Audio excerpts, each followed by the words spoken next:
भगवान बोले कि अब क्या किया जाए। बोले गुरुदिनम कुरियात। भगवान जोर जोर से चिल्ला के रोने लगे। जहाँ खूब ढोल दमे मजीरा बज रहा है वहाँ कौन सुन रहा है कि भगवान रो रहे हैं कि क्या कर रहे हैं। वो सब खूब अपना नाच गा रहे हैं, किसी को कुछ पता नहीं क्या हो रहा है। भगवान जब देखे कि कोई मेरी तरफ ध्यान नहीं दे रहा है, अब लग रहा है कुछ दूसरी युक्ति करनी पड़ेगी। भगवान ने जो पैर निकाला और गाड़ी पे एक लात खींच के मारी, गाड़ी धड़ाम से उड़ गई और गिरी। गाड़ी तुरंत उल्टी हो गई। सब भागते भागते आए, बोले अरे ये क्या हुआ, ये क्या हुआ, लल्ला कहाँ है, लल्ला कहाँ है। जब देखे तो लल्ला के गाड़ी के नीचे लल्ला पड़े, बढ़िया उसी में पड़े चुपचाप। मैया ने उठाया जल्दी जल्दी, हड़बड़ा के जब अपने गोदी में लिया, मैया ने स्तनपान कराया। लल्ला ने खूब बढ़िया से स्तनपान किया। मैया खुश हो गई, बोली चलो लल्ला तो ठीक ठाक है। दो ग्वाले छोटे छोटे थे बच्चे। मैया बोली अच्छा ये बताओ ये गाड़ी कैसे गिरी, न कोई तूफान आयो न कुछ आयो, गाड़ी कैसे गिर गई। मैं तो लल्ला को आराम से सेफ से लौटा के गई थी। दो बच्चे थे, बोले मैया मैं बताऊं कैसे गिरी। बोले बताओ। बोले तेरे लाला ने खूब जोर से लात मारी या गाड़ी में गाड़ी गिर गई। बोली दारी के पागल है गो, भांग खा के आयो, क्या बात है। बोले बता इतने 1 महीना का लल्ला इतनी तेज गाड़ी में लात मारे वो गाड़ी उड़ जाएगी। बोले मैया तो कोई कसम खिला ले, मोए यही बात सत्य है। बोले नहीं ऐसा हो नहीं सकता। अच्छा करो तुम जाओ, तुम सब तो झूठ बोल रहे हो, यहाँ से जाओ जाओ। बोले 1 महीने का बच्चा इतनी तेज गाड़ी में, वो तो भगवान है, भगवान की लीला तो परम्पार है, कुछ भी कर सकते हैं भगवान। मैया बोले कि ये सब भांग खा के आए, सब झूठ बोल रहे हैं, ऐसा हो ही नहीं सकता। इधर इसी बहाने बैलगाड़ी का जो इस पे था बैलगाड़ी, फिर उसके बाला नाम रोदनम कुरियात, फिर उसके बाद आ गया सकटासुर। यही जो बैलगाड़ी वाला जो इस पे राक्षस था इसका नाम था सकटासुर। सकटासुर का भगवान ने उद्धार किया। फिर उसके बाद आया तृणाव्रत, कुछ दिन फिर बीता, फिर आया तृणाव्रत नाम का एक राक्षस आया। तृणाव्रत चक्रवात जिसको बोलते हैं, कभी कभी नहीं उठता है तूफान, घेरा बना करके चलता है, वो राक्षस आया। मैया की गोदी में बैठे कन्हैया जी दूध पी रहे थे। बोले लो एक मामा जी फिर आ गए, अभी तो एक की छुटकारा कराया, दूसरे फिर पहुंच आए। बोले अब इनके संग में क्या किया जाए भाई। बोले मैया अभी तो मैं तो मैया के गोद में बैठा हूँ, अब मैं उतरूंगा कैसे, अभी तो बोलने लायक हूँ नहीं, इसलिए अब क्या किया जाए। भगवान ने अपना वजन बढ़ाना चालू कर दिया मैया के गोद में बैठे बैठे। जैसे ही गोद बढ़ाना चालू किया मैया घबराने लगी। मैया बोली अरे ये छोटे से लाला के अचानक से वजन क्यों बढ़ने लग गया। मैया देखते देखते जब परेशान हो गई, बोली क्या पता 2 घंटे से दूध पिला रहे हैं, दूध से वजन बढ़ गया हो। मैया ने तुरंत क्या किया, उतार के लाला को नीचे आंगन में खेलने के लिए छोड़ दिया। लाला खेलने लग गए और मैया को कोई काम आ गया, मैया चली गई रसोई में। इधर तृणाव्रत को समय मिला और तृणाव्रत भगवान को चक्रवात के सहारे आया और उठा करके अपने कंधे पर बैठा लिया। कंधे पर बैठा करके उड़ने लग गया, पूरे ब्रजमंडल में घूमने लग गया। भगवान बोले चलो इसी बहाने मैं दर्शन कर रहा हूँ। क्यों? क्योंकि कुछ दिन बाद मुझे चोरी भी तो करनी है सबके घर घूम घूम के, इसी बहाने चलो मामा जी उड़न खटोला अच्छा लेकर के आए हैं जो पूरा गाँव घुमा रहे हैं मुझे। घुमा कर सब छोड़, जब पूरा घुमा लिए, जब सोचे कि अब ब्रजमंडल से इसको बाहर लेकर के जाऊंगा और वहाँ पे इसका वध करूंगा, भगवान भी तुरंत अपना वजन बढ़ाना चालू कर दिए। जब भगवान वजन बढ़ाना चालू किए तो ये घबराने लग गया। बोला चारों तरफ मुड़ हिला हिला के देखने लग गया, कहीं ऐसा तो नहीं मैं नंद भवन से कोई पत्थर उठा लाया हूँ। भगवान बोले ये लो भक्त सब मुझे पत्थर में मुझको देखते हैं और ये मुझ में पत्थर देख रहा है, ये भी एक विडम्बना है इसकी। जब भगवान वजन बढ़ाना चालू किए, बोले इसको पत्थर से ही मार करके उद्धार करूंगा। भगवान ने जो अपना वजन चालू बढ़ाया, खूब ज़्यादा सा ऊपर से जितना तेज झटका मारा वो आकर के पत्थर से टकरा करके उसकी मृत्यु हो गई। बोलिए तृणाव्रत मर्दन भगवान की। इधर मैया बोली कि जितने भी आ रहे हैं सब दुष्ट अपने आप ही मरे चले जा रहे हैं, जो जैसी जिसकी करनी हो वैसे आ रहे हैं। पर ये हो क्या रहा है कि जब से हमारे घर पे लाला ने जन्म लिया है तब से इतने राक्षस पता नहीं कहाँ से आया कि मर रहे हैं। पर बार बार इन लीलाओं का चिंतन करने की आवश्यकता है। क्यों? बोले कि परीक्षित ये लीला जो हमने आपको सुनाई है तीनों की, पूतना की या सकटासुर की या तृणाव्रत की, बोले हमारे जीवन में घटित घटना है। बोले महाराज कैसे? बोले क्योंकि असुर हमारे भीतर भी आक्रमण कर रहे हैं, ये हमारा शरीर ही ब्रजमंडल है। बोले जो हमारा ये शरीर है यही ब्रजमंडल है और इसी के जो आत्मा स्वरूपी भगवान बैठे हैं, आत्मा में ही परमात्मा का वास है, उसी में भगवान बैठे। और ये जो पूतना है, ये पूतना को बोले अविद्या का रूप बताए कि अविद्या का स्वरूप है। कुछ और दिखे जैसे है कुछ और दिखता कुछ और है। जैसे बच्चा पैदा होता है तो जब तक गर्भ में रहता है तब तक वो बहुत प्रार्थना करता है कि हे भगवान मुझे एक बार इस नरक से तू मुक्त करा दे, मैं आजीवन तेरा भजन करूँगा। और जैसे ही धरती पर आता तुरंत कहता है कि हाँ कि मैं कहाँ आ गया। भगवान की माया इतनी उसको घेर लेती है कि वो भजन भूल जाता है भगवान का। तो ऐसे ऐसे हमारे जीवन में उतारने की कथा महाराज जी ने बताई। फिर उसके बाद कुछ दिन बीतने के बाद में वसुदेव जी को गर्गाचार्य जी मिले, जो इनके पुरोहित थे। वसुदेव जी के पुरोहित गर्गाचार्य जी, वो बोले कि ऐसा करो प्रभु, आप नंदगांव चले जाओ और नंदगांव जाकर के हमारे बच्चे का नामकरण संस्कार कर दो। वो वहाँ से चल दिए। गर्गाचार्य जी आए जब घूमते घूमते नंदगांव में, बोले कि मैं इनके घर पे कैसे जाऊँ। जैसे किसी के घर अगर दूसरे ब्राह्मण जी आए, भेज दिया पंडित जी उनके घर चले जाओ सत्यनारायण भगवान की कथा करनी, तो पंडित जी पहले जाके पूछेंगे ना, फ़ोन कर दो भैया मैं उनके दरवाजे पर आ गया हूँ। तो ऐसे भगवान जब गर्गाचार्य जी पहुँचे वहाँ पे, वो सोचने लग गए कि मैं जाऊँ कैसे। जैसे ही नंद बाबा ने देखा, हाथ जोड़ करके भगवान ऋषि जी का स्वागत किया, बोलिए आओ महाराज पधारो। बहुत अच्छी तरह से भगवान ने उनका स्वागत किया और अपने घर में बुलाए। घर में बुला करके महाराज ने उनसे पूछने लगे कि महाराज एक हमारी मन की बहुत बड़ी शंका है। भगवान बोले क्या? बोले कि हमारे घर पे जब से लाला ने जन्म लिया है तब से अनेक प्रकार की घटनाएं घट रही है। बोले कैसे?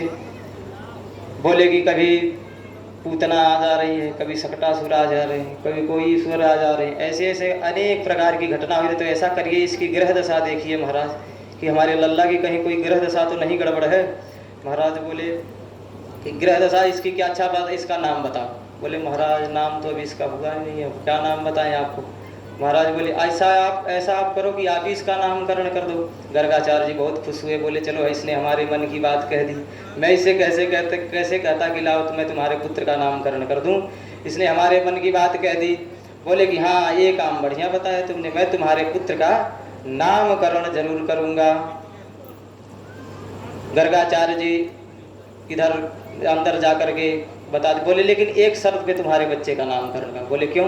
बोले मैं यदुवंशियों के कुल का पुरोहित हूँ, इसलिए मैं आपके घर अगर नामकरण करूँगा तो ये किसी को पता न चले, इसलिए चोरी चुपके छोटा मोटा कार्यक्रम हो जाएगा और मैं नामकरण कर दूंगा। नंद जी बाबा मान गए। बोले ऐसा करो गौशाला में जगह है महाराज, गौशाला में मैं आप चलिए बैठिए, आपका बिस्तर लगा रहा हूँ मैं वहीं पे, दोनों बालकों को लेकर के आ रहे हैं। इधर रोहिणी जी बोली कि बहुत अच्छे संत हैं हमारे गर्गाचार्य जी, बहुत विद्वान हैं। बोले अच्छा तो देवकी माता के मन में एक शंका उत्पन्न हुई। बोली पंडित जी की परीक्षा लेनी है मुझे। बोले कि चलो। तो कैसे परीक्षा लेनी है? बोले कि तू अपना पुत्र मुझे दे दे और मेरा पुत्र तू अपनी गोदी में ले ले। बोले ठीक है।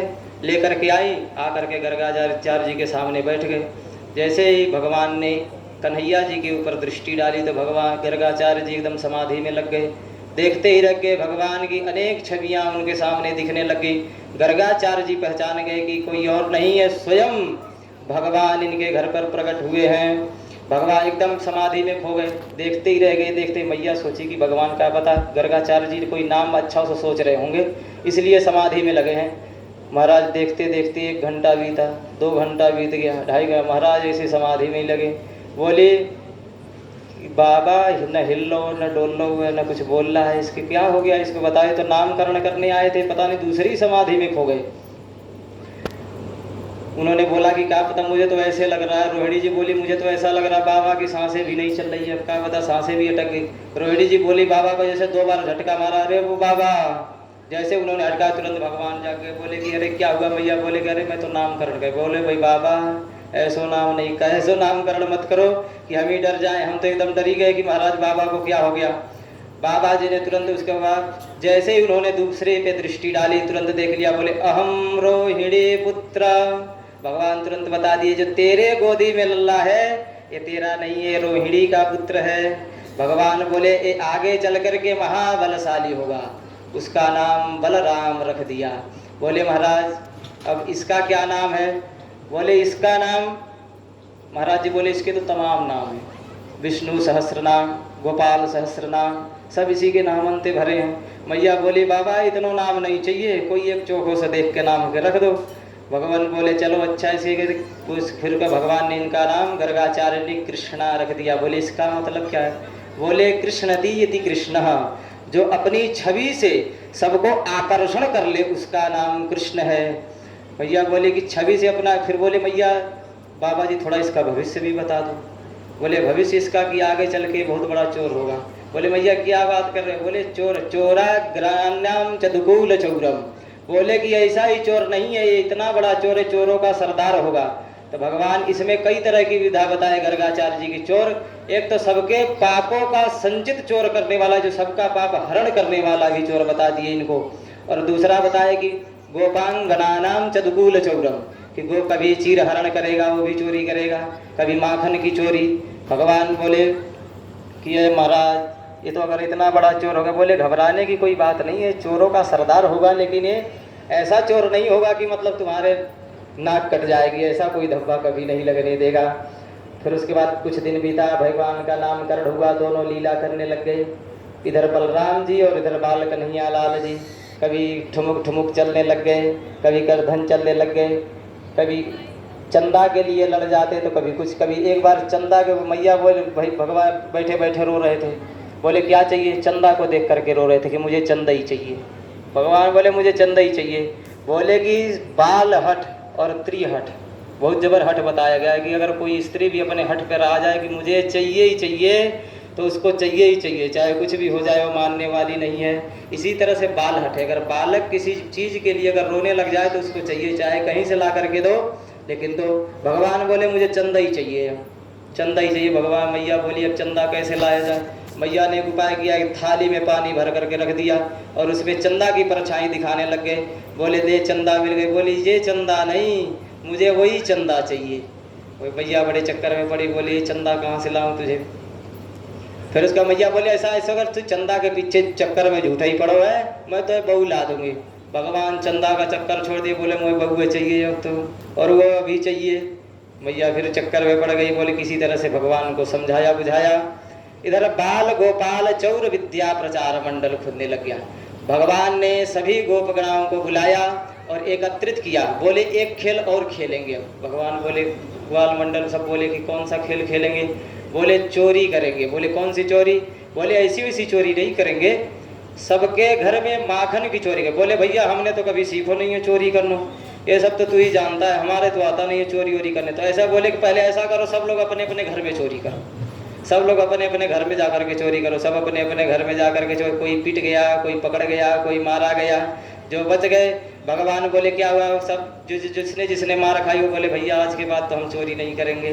भगवान बोले अभी से डर गए तुम, ऐसा करो कि एक हम लोग मंडली बनाते हैं, उस मंडली का नाम रखेंगे बाल गोपाल चौर विद्या प्रचार मंडल। भगवान बोले इसके अध्यक्ष कौन होगा? भगवान बोले इसके अध्यक्ष मैं बनूंगा। भगवान तमाम तरह की, फिर उसके बाद सबके घर पे कभी छीगन के नीचे चढ़ गए, दो चार ग्वालन को नीचे खड़ा किए, उसके ऊपर चढ़ गए, चढ़ करके छीगन के नीचे ऊपर से निकाल के मटका खाने लग गए। कुछ दिन तक जब ऐसे ही बीता, फिर उसके बाद भगवान कुछ दिन तक गोपियों के घर पे नहीं गए। तो गोपियों को बड़ा अचंभा, गोपियाँ दर्शन करने के लिए लाहित हुई। जब भगवान सब ने अपने मन में विचार किया कि भगवान अब हमारे घर पे ऐसा करो, सब लोग झुंड बना करके चलते हैं माता जी के, यशोदा जी के घर पे, वहाँ चल के लाला की शिकायत करेंगे। बोले कि लाला की शिकायत करेंगे? तो बोले ऐसे नहीं करेंगे, लाला को सामने ला करके लाला की शिकायत करेंगे। तो सब लोग आज पहुँचे न गए, सब लोग अपने घर में बुलाने लगे भगवान को। आप भी अपने दोनों हाथों से ताली बजाकर भगवान को अपने घर में बुलाएं कि आज मोरे अंगना, अरे आज मोरे अंगना में आओ नंदलाल, आओ नंदलाल, दर्शन की प्यासी गुजरिया है श्याम। आज मोरे अंगना में आओ नंदलाल, आओ नंदलाल, दर्शन को प्यासी गुजरिया श्याम। अंगना में आओ मेरे माखन को खाओ, अंगना में आओ मेरे माखन को खाओ, मीठी मीठी बतिया सुनाओ नंदलाल, सुनाओ नंदलाल, आज मोरे अंगना में आओ नंदलाल, आज मोरे अंगना में आओ नंदलाल।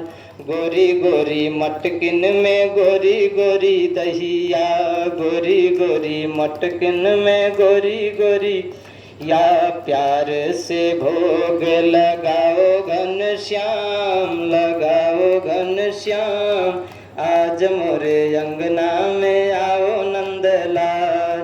खाओ ब्रिज रानी को माखन रुचि रुचि, खाओ ब्रिज रानी को माखन रुचि रुचि, प्रेम ते रोज रोज पाओ नंदलाल, पाओ नंदलाल। आज मोरे अंगना में आओ नंदलाल, दर्शन की प्यासी गुजरिया श्याम। बोली भक्त वत्सल भगवान की। सभी लोग मैया के पास में पहुंच गए। कोई मटकी लेकर के जा रहा है तो भगवान इधर पीछे से छिप करके गुर्दे से मटकी फोड़ दिए, उसका पूरा दही बिखार दिया। सब लोग आ करके माता रानी से, माता जी से उनकी शिकायत बताने लगे। बोली किस बात की शिकायत है? बोली तेरो लाला मैया बहुत बिगड़ गए हो। बोले क्या हुआ? बोले हमारे कभी बछड़ा को छोड़ करके भग जाए, कभी माखन खा के भाग जाए, खाए सो खाए कोई दुख नहीं है, पर हमारी मटकी फोड़ करके भग जाता है। मैया बोली अपने लल्ला का पक्ष लेते हुए बोली कि ऐसा करो, अगर हमारा लल्ला तुम्हें चोर ही दिख रहा है तो इसको पकड़ कर दिखाओ। सब गोपियों को गोपियाँ बोली कि मैया तू अपने लल्ला की पक्ष ले रही है पर इसको डांट नहीं रही है। मैया बोलेगी, नंदलाला जी क्या बोले कि ब्राह्मण घाट पे, मैया बोले कि मैया ये सब झूठ बोल रही हैं, मैंने इनकी कभी मिटकी नहीं फोड़ी। मैया बोली कि लाला चिंता ना कर। फिर जब सब गोपियाँ अपने अपने घर पे गई, मैया जी समझाने लगी। बोली लाला ऐसा ना कर, बहुत बेइज्जती हो जाएगी तेरी, कोई शादी भी नहीं करेगा। लाला बोले मैया मैं कभी जाता ही नहीं हूँ, चाहे कोई कसम खिला ले मैया मैंने इनके घर पे चोरी नहीं की। मैया बोली हाँ वो तो मुझे पता है कि मेरे घर में हरिश्चंद्र पैदा हुए हैं, बाकी और ऐसे तो कोई कर नहीं सकते। इधर गोपियों के दर्शन दिए भगवान, सबके घर पे चोरी करते करते कुछ दिन बाद जब बीता तो एक दिन महाराज माखन खाते खाते इनको मिट्टी खाने का स्वाद लगा महाराज को। ये ब्रह्मांड घाट पर पहुँचे। ब्रह्मांड घाट पर जाकर के नंदलाला ने एक ढेला उठाई और मिट्टी मुख में डाल लिया। इन्होंने जैसे बलराम जी देखे, बलराम जी बोले लाला तेने मिट्टी खाई? बोले नहीं मैंने तो मिट्टी नहीं खाई। बोले कि जा करके मैया से शिकायत करने लगे, मैया तेरे लाला ने आज मिट्टी खाई। मैया बोली क्यों रे, आज तक तो अभी माखन ही खाता था, मिट्टी भी खाने लग गया? बोले ना मैया मैंने तो मिट्टी नहीं खाई। ना हम भक्षति वानम्बम सर्वे मिथ्या विनंसनम। मैया ये सर्व झूठ बोल रहे हैं, जितने सब झूठ बोल रहे हैं, मैंने मिट्टी नहीं खाई। ना हम भक्षति वानम्बम, कि मैंने मिट्टी का भक्षण नहीं किया। बोले कि अच्छा तूने मिट्टी का भक्षण नहीं किया? बोले नहीं। नंदलाल बलराम जी बोले मैया इसका मुंह खोल करके देख लो। बोले कन्हैया बोले समक्षम पश्चिमे मुखम। मैया अगर तुझे विश्वास नहीं है चल तो मेरा मुंह देख लिए। बोले पश्चिमम पश्चिमे मुखम। भगवान ने जैसा ही मुंह खोला, भगवान के मुख में मैया ने जैसे ही देखा तुरंत चारों पूरा ब्रह्मांड का दर्शन कराने लगे। मैया आँख मिचते हुए बोली क्या क्या दिख रहा है मुझे? सूर्य चंद्रमा पहाड़ पूरा नैनीताली भगवान के मुझमंडल में घूमने लग गया। मैया ने तुरंत आँख बंद कर लिया। फिर बोले कि ये क्या है? तेरे मुख में तो पूरा ब्रजमंडल है। माता जी को वहाँ पे थोड़ा सा क्या हुआ कि स्तुति करने जाए, माता जी उनकी स्तुति करने लगी। नंद और यशोदा दोनों हाथ जोड़ करके बैठ गई। मैया बोली कि ये परम पिता परमेश्वर हमारे कोख से जन्म ले लिया है। तो उसका बोली मैया कैसी बहकी बहकी बातें कर रही है, मेरे मुख में क्या तुझे दिखा? बोले तेरे मुख में पूरा ब्रजमंडल, क्या पूरा मंडल ही दिख रहा है। बोले कि नहीं तुझे कुछ मिथ्या है, तेरी बुढ़ापे की आँख है इसलिए चकाचौंध हो गई होगी। बोले अच्छा दोबारा मुँह खोल। जब भगवान ने दोबारा मुँह खोला तो कुछ नहीं, सब जैसे की तैसे पूरी माया भगवान ने समेट कर लिया। स्तुति करना जाए माता ने जब पूरे उन्होंने यशोदा का आ गई। फिर आ गई दिवाली। कुछ दिन बाद जब बीता तो आ गई दिवाली। नंद और यशोदा दोनों ही पूर्व जन्म के द्रोण और धरा नाम के वसु थे। जो ये लोग थे ये द्रोण और धरा नाम के वसु थे। इन्होंने वह कठोर तप करके भगवान को गोद में भी खिलाने का वरदान मांगा था, इसीलिए भगवान ने इनके घर पे नंद के लाला बन करके आए थे। अब कुछ दिन बीता, फिर आ गई दिवाली। एकदा गृहदासीषु यशोदानंद गेहिनी कर्मांतर निरोपास निरपय थे स्वंदधि यानि यानि गीतानि तद बाल चरितानि च दधि निरमंथेन काले स्मरन्ते तानि दायकम। दधि निर्मंथेन, माता जी बैठ करके दही का मंथन कर रही थी और अलग अलग प्रकार के माता जी पूजन के लिए तैयारियां कर रही थी। इधर लाला जगे और लाला जब जगे तो देखे कोई नहीं दिख रहा तो लाला रोने लगे। मैया दौड़ती दौड़ती आई और उनको अपने गोदी में बिठा करके और स्तनपान कराने लग गई। लाला बोले मैया मैं तुझसे एक बात पूछना चाहता हूँ। मैया बोली पूछो, क्या पूछना चाहते हो? लाला बोले कि बच्चा ये बता तुझे दूध प्यारो है कि पूत प्यारो है? मैया बोली कि कैसी बातें कर रहा, मुझे तो पूत ही प्यारो है। इधर भगवान ने जब देखा कि कह रही मैया पूत प्यारो, भगवान ने अपना थोड़ा सा तेज बढ़ाया और दूध रखा था चूल्हे पे। भगवान ने जैसे तेज बढ़ाया उधर दूध गिरने लग गया। मैया ने देखा जैसे दूध गिर रहा है, भगवान को उठाकर तुरंत पटक के दौड़ते दौड़ते चली गई। बोली जा करके दूध उठा के रखा, तब तक भगवान को क्रोध आ गया। भगवान ने उठाया एक पत्थर और जितनी हंडी अंडा रखे थे सब फोड़ डाले। माता जी को फिर जब माता जी आई देखिए क्या कह दिया, बोले तू ही तो कह रही थी मुझे पूत प्यार हो, दूध प्यार हो, नहीं मुझे पूत प्यार हो। अब बता थोड़ा सा दूध क्या उबला तो मुझे ही फेंक करके भग गई।